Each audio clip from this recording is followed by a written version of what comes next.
Imesalia raha ya Sabato kwa watu wa Mungu, maana yeye aliyeingia rahani amestarehe mwenyewe katika kazi yake, vile Mungu alivyostarehe katika kazi zake, katika kazi zake.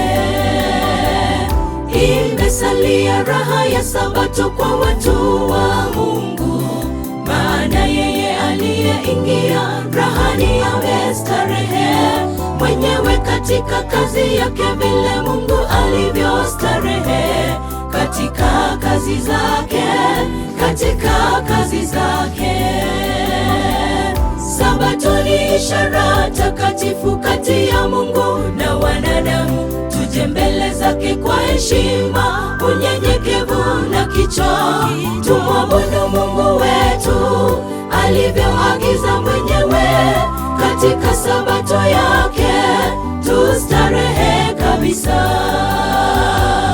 Sabato ni ishara takatifu kati ya Mungu na wanadamu. Tuje mbele zake kwa heshima, unyenyekevu na kicho, tumwabudu Mungu wetu alivyoagiza mwenyewe katika Sabato yake, tustarehe kabisa.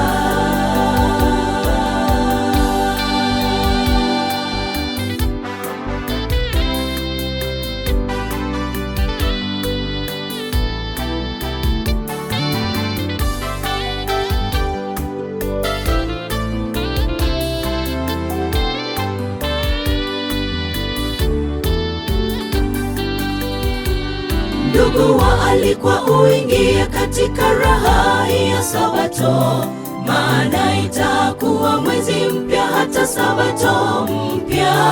Wanadamu wote watakuja kuabudu mbele zake Mungu kwenye nchi mpya na ile mbingu mpya.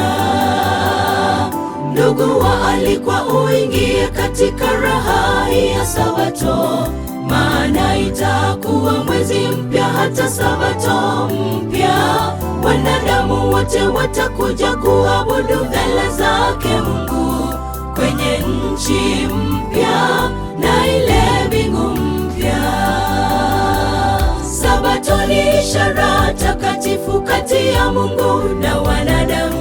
Tuje mbele zake kwa heshima, unyenyekevu na kicho, tumwabudu Mungu wetu alivyoagiza mwenyewe katika Sabato yake, tustarehe kabisa. Sabato ni ishara takatifu kati ya Mungu na wanadamu. Tuje mbele zake kwa heshima, unyenyekevu na kicho, tumwabudu Mungu wetu alivyoagiza mwenyewe katika Sabato yake, tustarehe kabisa. Sabato ni ishara takatifu kati ya Mungu na wanadamu. Tuje mbele zake kwa heshima, unyenyekevu na kicho, tumwabudu Mungu wetu alivyoagiza mwenyewe katika Sabato yake, tustarehe kabisa. Sabato ni ishara takatifu kati ya Mungu na wanadamu. Tuje mbele zake kwa heshima, unyenyekevu na kicho, tumwabudu Mungu wetu alivyoagiza mwenyewe katika Sabato yake, tustarehe kabisa.